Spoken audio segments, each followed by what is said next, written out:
Welcome to Stand Up and Stand Out, the confidence podcast for women who would like to boost their confidence and self-esteem and create happy, wealthy and fulfilled life.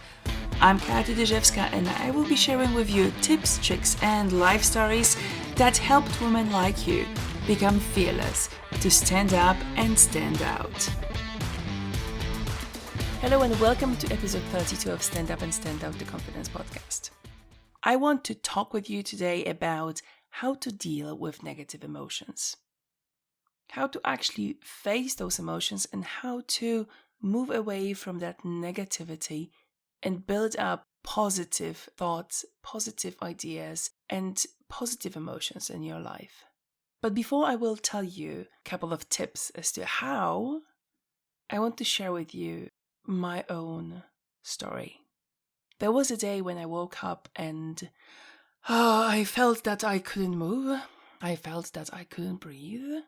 And I felt that on my chest there is a big brown bear sitting.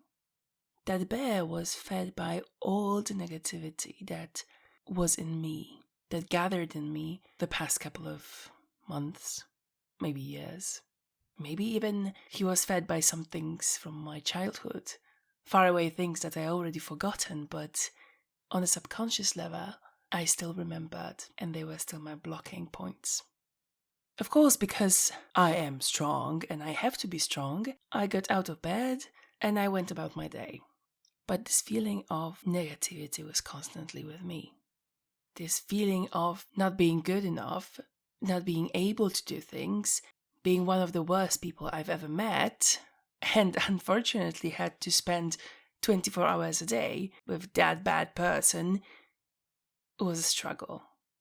If you ever will feel that, even the tiniest bit of negativity in your life, I don't want you to go that way to follow the bear and to keep the bear with you. I want you to really start talking about that. Talk about how you feel, ask a doctor. Don't be afraid to set up a meeting with a psychologist, psychiatrist, or maybe with a life coach who could help you at the very first steps to recognize the emotions. Most of all, don't hide. Don't hide away from yourself. Don't hide away from who you are, how you are, and don't hide away from things you can do for yourself. Let's move quickly to the how. My how, first of all, was to talk to my doctor. Just to talk to your GP and tell her that those kind of feelings are there with me. Then there was a meeting with psychologist and 10-session therapy.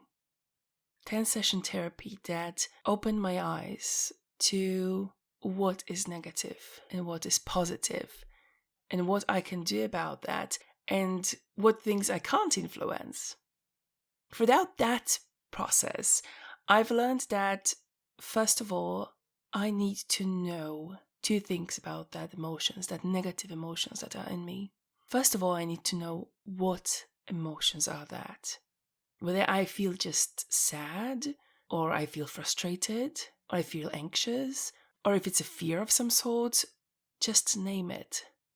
Saying I'm not okay is the first step, but being okay is not an emotion. You need to dig deeper. You need to find the name to your emotion. Once you get that, write it down and start observing your body, start observing yourself, start observing your actions and things that are happening during the day, and answer yourself that question. What triggers that negative emotions? What triggers you to feel that way? What triggers you to be anxious, to be afraid, to be sad, to be frustrated, to be disgusted with something? What is the trigger for that? The moment you know the trigger, it will be easier to either avoid it or to be able to talk about it with a specialist like psychologist, psychotherapist, hypnotherapist, or life coach. No matter who of those people you choose to talk to, talking about the emotions and talking about your trigger will help you let go. If you're a sports person, a great solution would be to go for a run, or to go biking, or to go to the gym if possible, or simply exercise at home using some YouTube channel that gives you the exercises you like. that makes you feel better and better. Remember that when we exercise, when we move, the endorphins in our body are waking up, and we can build up, we can wake up, we can get stronger with each of those little moments, those little seconds that we exercise, that we take out of our body the sweat, the anger, the fear, and build up on that. Let our body energize us, and let our body wake up, and let our body wake up the endorphins. That's the moment when you're shifting truly from the negativity into the positive side. With patients of depression, it is recommended for them to find some sort of exercise to help them let go and help them build up the endorphins and help them build up the positivity. Some of them are even able to go immediately to the sports mode the moment they feel the negativity is coming up. The moment they start thinking they're not okay, they're feeling bad, anxious, stressed, afraid, disgust, whatever negative emotion is there that was causing them being sad and miserable, they are able to identify it in time and be able to go for that run, do those exercises, and be able to shift from this negative spin into the positive one. So they can go about their day with a normal attitude and keep on the positive side stronger. What if you're not a sporty person? I'd say even go for a walk. Go for a walk in the nature and you will feel the change. You will feel the moment you start letting go of things. For those negative emotions, you have to find something that will help you let go. If you live around the airport, you can use a plane flying away and imagine that this plane is taking away all the troubles that you currently have, all the negative emotions that are sitting in you, and just observe the plane as it's going away. Observe it until it disappears in the clouds or disappears far in the sky.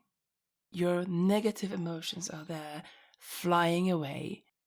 The easy way is also making a little purchase in your nearby shop where you can buy some toys and buy those kind of, the box of water and bubbles. So you can make the bubble and then see how the bubble bursts. So the bubble that you're blowing up from that liquid, you're blowing out all the negativity, all your negative emotions, all your bad thoughts are gathered in there. Observe the bubble going away until it bursts, until it's gone. And the moment it bursts, just let go. Your troubles are magically disappearing, as magically as that bubble is disappearing.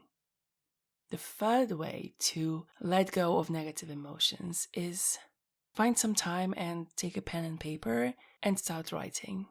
Start writing about what you feel, why you think you feel that, what is the trigger.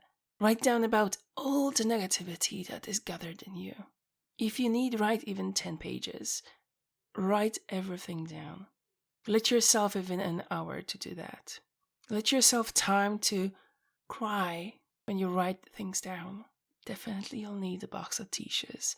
Write down everything that gets to your mind. If it gets smudged because your tear just dropped on the paper, don't worry, just keep on going. Tears are helping you to let go, and writing will help you to let go. And once you've finished, burn this letter. Don't keep it in your box or your drawer or next to your table. Don't keep it with you. Burn it. And the moment the paper is burning, it is there to help you let go of the negativity. It is helping you to let it go and let it fly away. Thank you for listening to Stand Up and Stand Out, the Confidence Podcast. I have exciting news for you. Doors to Fearless Women Academy are opened. You can join now the 90 days coaching program The program will help you let go of limitations and demons of the past and help you achieve the life full of happiness, wealth, and fulfillment. Are you ready to live the life you always dreamt about? Join today at thefearlesswomanacademy.com.